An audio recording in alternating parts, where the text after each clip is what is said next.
Hi guys, mga kanegosyo, Kasenso of Emilia. Magandang araw, have a blessed Sunday sa inyong lahat. Tayo ngayon ay Sunday na Sunday, pero may pinuntahan tayo dito sa Balayan. So ngayon, pauwi na tayo. Kahit pa paano, Sunday nga. May na konti, yun yung family day.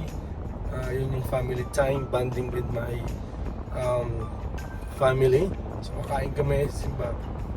So, guys, napakaganda ng ating pag-uusapan ngayon. So, bibili ka ng sasakyan. Okay, so of course, ang bibili mo sasakyan. Okay, pag-usapan na lang natin guys ay yung pang-negosyo na sasakyan. Okay, so, depende kung ano ang negosyo mo. Kung ang negosyo mo ay nangangailangan ng kotse, kasi may mga pinupuntahan ka, kotse. Kung ang sasakyan mo ay kailangan ng pick-up, kasi okay, let's say contractor ka, pwede naman nagde-deliver ka, kailangan mo ng L300 FB, pwede. Then, truck o mini truck o kung anumang negosyo na bibili natin para sa ating business, ating ongoing or existing business. Ang tanong, bibili ka ba ng bago or bibili ka ng luma or second hand? Alam naman natin, siyempre, agad, pag bago, of course, may down payment, may mga requirements, pero ngayon naman hindi na ganoon kahirap ngayon yung mga requirements. May mga showroom naman na may mga in-house na rin sila, and actually nung una may mga co-maker pa. So kung maglagay ka, siguro yung wife mo, kung kapatid mo, may mga iba nga na siguro wala nang co-maker. So ang tanong, bago ba or luma? So ano ba yung mga pros and cons kung bago, ano ba yung maganda at hindi, kung luma, ano ba yung maganda at hindi rin. So, pag-usapan na lang muna natin yung second hand. Okay. So, sabihin natin, ano ba yung magaganda pag bumili ka ng second hand at na pang negosyo. Okay, bumili ka ng second hand, ano ang maganda doon? Pag bumili ka, pag nabayaran mo, wala ka nang huhulugan. So yun yung makikita kong maganda, wala ka nang alalahanin. Ano pa ba? Okay. So yun yung isa na parang maganda nga lang. Siyempre pag bumili ka talaga, wala ka nang alalahanin. Cash na nga eh. So wala ka nang alalahanin pagdating ng katapusan.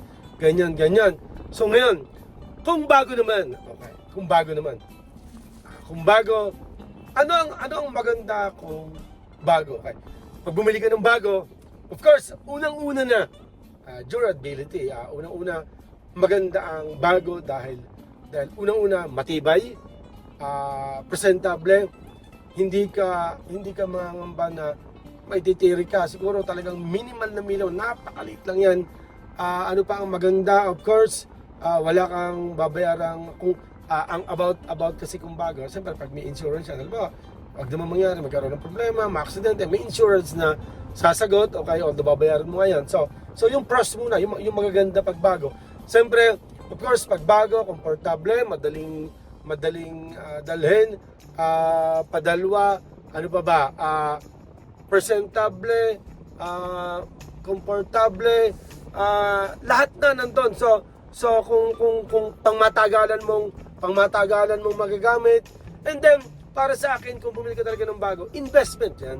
Alam ba, bumili ka ng van, yung van kahit pa after 5 years ang bili mo 1.6 or 1.5 million, after 4 or 5 years pwede mo pa rin siyang mabenta ng halos 1 million or 900,000, siguro pinakamababa ng 800,000. So kagandahan naman talaga pag bumili ka ng bago, investment, hindi yung resale value na halos talagang napakataas pa rin. So kung ikukumpara nyo talaga guys, yung magaganda, yung pros talaga pag bumili ka ng bago, nandiyan na yan, hindi ka maititirik, komportable, yung mga piyesa is hindi ka talaga minimal lang yung papaltan mo.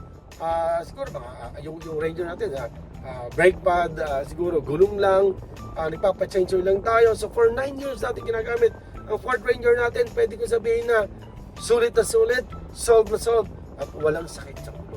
So nabanggit natin ang pros ng second hand, nabanggit natin ang pros ng bagong sasakyan. Ngayon, pag-usapan naman natin, ano naman ang negative? Ano naman yung hindi maganda pag bumili tayo ng lumang sasakyan? Okay, bumili tayo ng lumang sasakyan, kabibili-bili mo pa lang, may mga laging yon, napaka konting-konti lang yung sasakyan na binili nyo na wala kayong ipapaayos. Kahit pa paano, may papaayos kayo. Merong sira, may gas-gas, yung mating, yung mga ceiling, yung upuan, papachange oil ka, may papalitan kang battery, may mga iba na ang registro hindi ayos. So then pag ginagamit mo na, dyan mo palang malalaman, naku, may kalampag pala, naku, mausok pala, naku, radiator pala gano'n, nag-iinit pala. So, kaya pala binenta, gano'n, mura nga, pero napapamura ka. So, ang negative pag bumili ka ng lumang sasakyan, ay, sabi ko nga, pag bumili ka ng lumang sasakyan, nung una, meron akong sasakyan na backside, dapat lagi ako may 5,000 sa bulsa ko, kasi anytime, pwede ako masiraan. Ang mga gulong, hindi siya align ba, natatangos yung loob, yung labas hindi siya align. So talagang expect the unexpected. Napakarami ng pwede mong ma-discover habang ginagamit mo yung second hand mo nabili na sakyan. So buti nga sana kung second hand, pero guys, many hands na ang nagdaan. So ibig sabihin, marami nang gumamit yan, marami nang may mga kung mag-drive talaga, kala mo talaga, di ba? So, ang sasakyan na second hand, expect mo, wala namang nagsabi, siguro, napakadalang, na seller na sasabihin yung mga issue, ito yung issue niyan, ito yung issue, yung owner nga ng kapatid ko, kagagaling ko pa lang sa kanila, dinrive ni Kuya Ede, nako, ang radiator pala yung butas, nako, ang busina pala yung ganon, nako, ang clutch pala yung ganon, ang gulong pala yung ganon, nasayad, lagutukan, so, napakarami. So, ang negative talaga pag bumili ka ng sasakyan, talagang baka himatayin ka, baka ma-high blood ka pa, baka mag-collapse ka pag bumili ka ng second hand sasakyan. Although, hindi naman talaga lahat. Okay naman, may mga kakatagpo rin maganda. So, ano naman yung negative pag bumili ka ng bagong sasakyan? Para sa akin, pag bumili ka ng bagong sasakyan, of course, mahal. Okay, sasabihin mo mahal. Pero guys, hulugan naman yun. Ang negative nga lang, yung iba, may mga ibang tao na bakit ito takot talaga ng hulugan. So, ang ano doon, maghuhulog ka monthly. Normally, 5 years yan. Medyo mahal din ang insurance. Medyo mahal din yung mga PMS. Mahal din yung mga pagpapano. Yun yung mga negative. Medyo 5 years mo ang negative, medyo marami ka ring requirements na ipoprovide. May mga bank statement, DTI, yung co-maker mo, ano pa ba, marami, yung tax, yung everything. So, may mga hihingin sila na mga papel na kinakailangan mo. So, matagal, mahal. So, yun yung negative na lamang ng So, but then, kung isipin mo yung negative ng bagong sasakyan, hindi ba siya kadamihan ba? Kung ikukumpara mo doon sa negative or doon sa hindi maganda pag bumili ka ng second hand sasakyan. Tsaka, tanda natin, for example, L300 FB. Okay. Ang Mitsubishi L300 FB, kung bibilhin mo ngayon yung bago nung ngayon, 1 million something. Okay.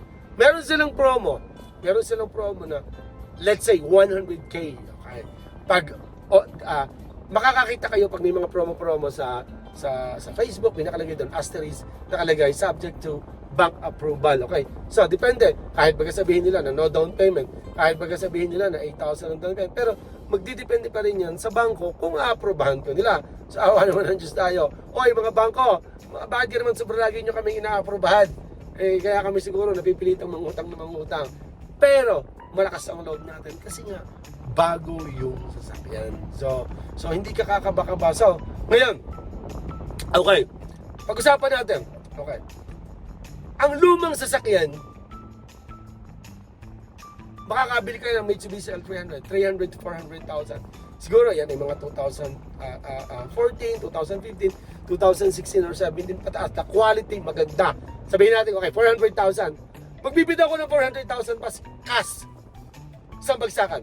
Pero pag bumili ka naman ng bagong sasakyan, yung 400,000 mo, kailangan mo lang gamitin muna doon yung 100,000 mo at yun yung idadown mo, then uhulugan mo monthly, let's say around 20,000. So pero itong 300,000 na naiwan, na pwede mong kapitalin. So, yun lang ang pinapaliwanag ko guys. Okay. So, ano yung take ko? Bibili ba ako ng bago o bibili ba ako ng second? Para sa akin guys, kita naman ninyo, marami tayong binibili ng sasakyan na bago. Bumili ngayon tayo ng Ford Everest, ito ay bago, pwede naman second hand. Pero, kung tatanungin nyo, okay, so sabi ko nga sa inyo, meron kang 400,000, dapat ibibili mo yan ng Mitsubishi L300 na 2017 na cash. Samantalang pwede ka lang munang mag-down ng 100,000 para sa bago, bagong-bago pa, may 300,000 ka pa na pwede mong gamitin sa business. Okay?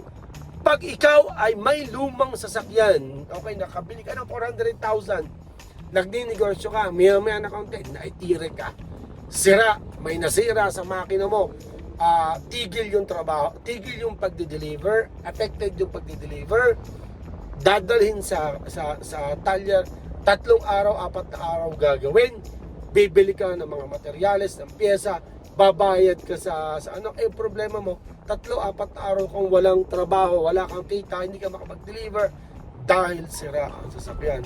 Huwag matakot mangutang.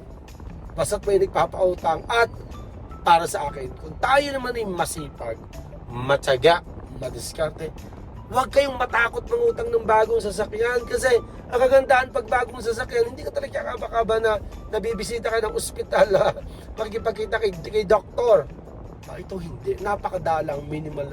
So, para sa akin mga kanegosyo, kasenso, huwag matakot kumuha ng hulugan ng sasakyan. Hindi naman yan bahay na kumuha ka ng bahay na hulugan na hindi ka makapayad. Babatakin ang bahay, palalayasin kayo. Ang sasakyan guys, huwag namang mangyari, worst comes to worst. Kung hindi ka makabayad, hindi pa batak mo sa sasakyan. Panibagong, bili ulit ng bago. Pagtakalipon. So para sa akin guys, ang pagbili ng sasakyan, lalo pat negosyo, hindi naman yung payabang, hindi yan yung paporma. Ang bibili nyo, ikaw ay contractor, ang kailangan mo ay magdala ka ng mga gamit sa construction site. Pero ang binili mo ay kotse, hindi yan kailangan.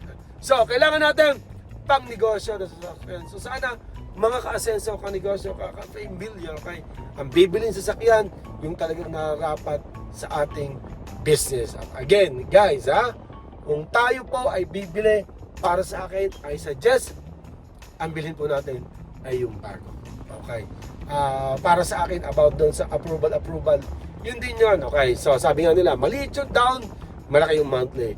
Malaki yung down mo, maliit yung monthly mo. Pero guys, may mga promo sila, yung down na 20%, which is dapat ang laking halaga, liliit lang yun dahil mayroong promo yung mga bangko. So, mga kanegosyo, sensa ka pa, Milya, sana nakatulong, sana nagka-idea kayo, lalong-lalo na ang mga OFW natin nasa mga bansa na yung kapamilya na kailangan ng sasakyan sana buhay, ibili nyo ng bago, wag po second hand. Okay, so, pero yun naman, yun po ay opinion ko lang, pero kung kayo, gusto naman talaga yung second hand na talagang hindi naman masyadong ginagamit, minsan at nakakatagpo naman kayo ng quality, go ahead po.